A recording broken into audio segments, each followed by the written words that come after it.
NEET paper leak से जुड़ी हुई बड़ी खबर आपको देते हैं। पटना में एक आरोपी को गिरफ्तार किया गया था और उस आरोपी ने कुछ कबूल किया है, वो अब हम आपको बताने जा रहे हैं। उसका कबूलनामा हम आपको बताने जा रहे हैं। आरोपी अनुराग यादव ने पूछताछ में यह माना है कि उसके पास प्रश्न पत्र आया था और हूबहू वही पेपर नीट की परीक्षा में भी आया था। पेपर लीक हुआ था और उसी लीक पेपर से अनुराग ने रट्टा मारा और उसके बाद वो परीक्षा में बैठा। अनुराग ने यह माना कि उसे पेपर पहले ही मिल गया था, यानी कि एनटीए जिस बात को नकार रहा था, ये आरोपी उसी बात को कबूल कर रहा है कि मेरे पास पेपर आ गया था, पहले ही आ गया था और मैंने पहले ही रट्टा मारा। उसके बाद में जब पेपर देने के लिए गया नीट का तो वही प्रश्न पत्र आया और वही फिर मैंने दिया।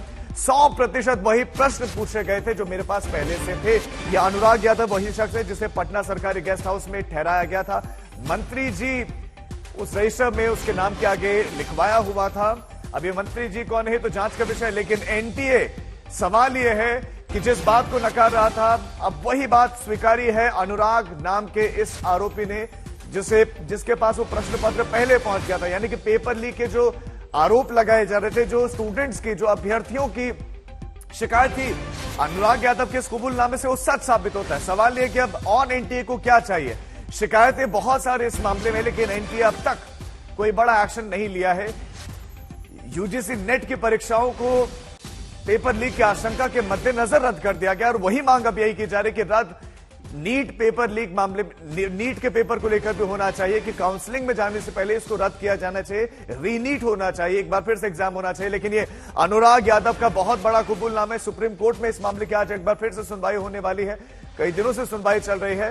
पेपर इस रद्द करने की मांग की जा रही है कि जो रिजल्ट है उसको रद्द किया जाए, नए सिरे से पेपर होना चाहिए और 100% वही प्रश्न पत्र आया एग्जाम में जो मुझे पहले पहुंचा दिया गया था। आदित्य वैभव हमारे संवाददाता इस खबर पर ज्यादा जानकारी के साथ जुड़ गए। आदित्य वैभव, इस आरोपी के कबूलनामे को आप विस्तार से बताएं कि क्या क्या कबूल करवाया है इसने, क्या क्या इसने बताया, क्या क्या हुआ था। जी बिल्कुल राजीव, जहां तक बात की जाए अनुराग यादव की, तो जो कबूलनामा उसने सौंपा है पुलिस को, वो साफ तौर पर हैरान करने वाला है। जहां एक तरफ अब तक बात ये हो रही थी कि चूंकि जले हुए प्रश्न पत्र के सैंपल्स अवेलेबल हैं आर्थिक अपराध इकाई के पास और वो तफ्तीश कर रही है, सवाल मांग रही है, क्वेश्चन पेपर रेफरेंस के लिए मांग रही है ताकि मिलान हो सके, और एनटीए की तरफ से रेफरेंस पेपर मिलान के लिए नहीं दिए जा रहे थे। इस बीच जो दावा किया है कबूलनामे में अनुराग यादव ने, उसने और इस तरफ लीक की तरफ इशारा करना शुरू कर दिया है, क्योंकि उसका दावा है कि जो क्वेश्चन पेपर उसे सेफ हाउस में सप्लाई कराए गए थे उसी गिरोह के द्वारा, ये वही सवाल थे जो बाद में नीट के प्रश्न पत्र में उसे मिले थे। राजीव, एक रात पहले उसके पास पेपर आ गया था। ये पेपर किसने पहुंचाया? ये मंत्री जी उसके जो है रजिस्टर में क्यों लिखा था? कौन से मंत्री ने सपोर्ट किया था? क्या और बताया उसने?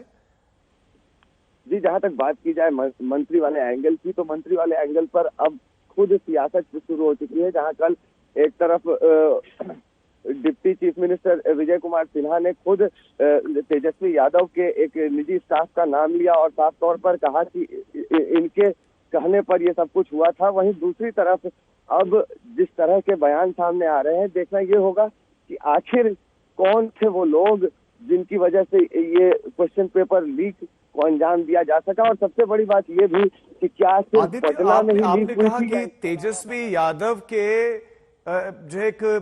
जो उनके साथ में रहते हैं उनका भी आप बता रहे हैं कि नाम आए, उस बारे में बताएं कि वो कौन शख्स है जो तेजस्वी यादव का करीबी है। जी बिल्कुल, जो प्रीतम नाम का शख्स बताया जा रहा है, जिसका नाम लिया है deputy chief minister Vijay Kumar Sinha ने अपने बयान में। लेकिन सबसे बड़ी बात यह भी कि अब इस पूरे मामले पर जांच की जाने की काफी ज्यादा जरूरत है कि आखिर एक सरकारी गेस्ट हाउस गिरोह के लोगों के इशारे पर गिरोह के अभ्यर्थियों को रिहाइश के लिए आखिर मिला तो कैसे, और वो भी ऐसी पॉश जगह जो कि पटना एयरपोर्ट के ठीक सामने है। राजीव जी कितने और ठीक है अनुराग, आप हमारे साथ बने रहे, आपके पास हम लौटते हैं आदित्य। लेकिन ये बड़ी खबर आपको देते कि यानी कि पेपर लीक तो हुआ था। अब आदित्य ने जब इस बात को कबूल कर लिया है, ये वो आरोपी है जो पकड़ा गया था, पेपर लीक यानी कि हुआ था। अब सवाल ये है कि जब पेपर लीक हुआ है, जैसा कि आरोपी खुद कबूल भी कर रहा है, तो फिर क्या ये पेपर कैंसिल नहीं होना चाहिए? क्या ये पेपर रद्द नहीं होना चाहिए? यही अभ्यर्थी बड़ी मांग कर रहा है और हम आपको उस धांधली के कबूलनामे को दिखा भी रहे हैं। ये उस आरोपी का कबूलनामा है जो उसने पुलिस के सामने स्वीकारा है कि क्या क्या हुआ था। उसने विस्तार से बताया है कि क्या क्या हुआ था, कैसे उसके पास पेपर पहुंचा, किन लोगों के जरिए उसके पास पेपर पहुंचा, प्रश्न पत्र को कैसे उसको रटवाया गया कि कैसे तुम्हें पढ़ना है, उसके साथ और कौन कौन लोग थे। जब फिर वो सेंटर में गया एग्जाम देने के लिए, तो जब उसने प्रश्न पत्र देखा तो बिल्कुल हूबहू वही प्रश्न पत्र था, वही सवाल थे जो उसे रटवाए गए थे, और वो रटवाए गए जवाब वो लिख कर आ गया। ये आरोपी का कबूलनामा है। अब सवाल यह है कि अब एनटीए क्या करेगा, सवाल यह है कि एनटीए क्या बड़ा एक्शन लेगा, क्या सवाल है कि एनटीए फैसले को वापस लेगा, क्या एनटीए रीनीट करवाएगा, यह सबसे बड़ा सवाल है। क्योंकि सवाल 24 लाख छात्रों का है, पेपर लीक हुआ है। अब यह भी हो सकता है कि एनटीए दावा करे कि हो सकता है एक सेंटर पर पेपर लीक हुआ, लेकिन इस बात की गारंटी नहीं कि जब एक जगह पर पेपर लीक हो सकता है बाकी जगह पर भी हुआ हो। आरोप यह भी लग रहा है कि जिनके मार्क्स 633, 640, 620, 650 आए हैं, उनकी जो रैंकिंग आई है वो 40,000, 45,000 आई है, जो कि अपेक्षा कर भी नहीं रहे थे वो। देखिए, मैं जानकारी प्राप्त कर रहा हूं, एनएचआई गेस्ट हाउस में जो लोग पकड़ाए हैं, कोई यदुवंशी हैं, उसका लिंक उसका संबंधी प्रीतम से है। लोग बता रहे हैं कि वो पूर्व डिप्टी सीएम तेजस्वी यादव से जुड़े हैं।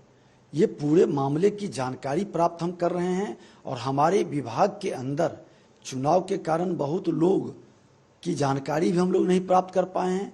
एक समीक्षा करके जो लोग इसमें दोषी होंगे कार्रवाई भी होगी, और ये बताना पड़ेगा जिनका नाम आ रहा है, जो उनके परिवार से, उनके पीए से, उनसे जुड़े लोग हैं, जो चर्चा में है, तो बताना पड़ेगा कि आखिर कौन मंत्री और कौन लोग इस तरह के यूज कर रहे थे। और मैं अपने विभाग में भी सख्त चेतावनी दिया हूं और कार्रवाई भी करूंगा कि किन लोगों के इशारे पर यह बुकिंग हो रही थी। आदित्य वैभव हमारे संवाददाता हमारे साथ लगातार बने हुए। आदित्य, अब सीधे सीधे इसमें जो आरजेडी के बड़े लीडर है तेजस्वी यादव का, उनके नजदीकी का नाम सामने आ रहा है, वो सीधे सीधे इसमें उनको घेरा जा रहा है बीजेपी की तरफ से। क्या उनकी तरफ से इस पर किसी तरह का स्पष्टीकरण आया है? और उस दिन गेस्ट हाउस में क्या क्या हुआ? क्या वहीं पर ही पेपर पहुंचाया गया? क्या वहीं पर ही पेपर पूरा रटवाया गया? ये रटवाने वाले कौन थे?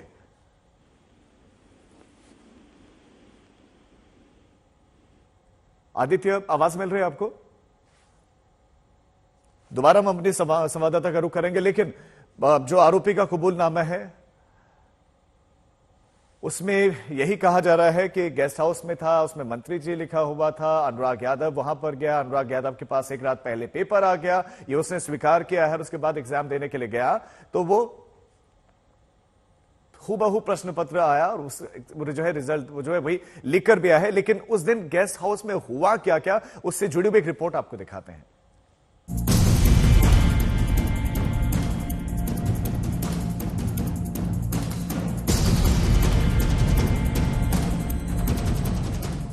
नीट धांधली के तार अब बिहार के मंत्री जी से भी जुड़ते हुए नजर आ रहे हैं। बिहार में नीट पेपर लीक मामले में सॉल्वर गैंग ने आंसर रटाने के लिए छात्रों को जिस सरकारी गेस्ट हाउस में ठहराया, वहां बुकिंग मंत्री की सिफारिश पर हुई। इसकी तस्दीक वहां के रजिस्टर से होती है।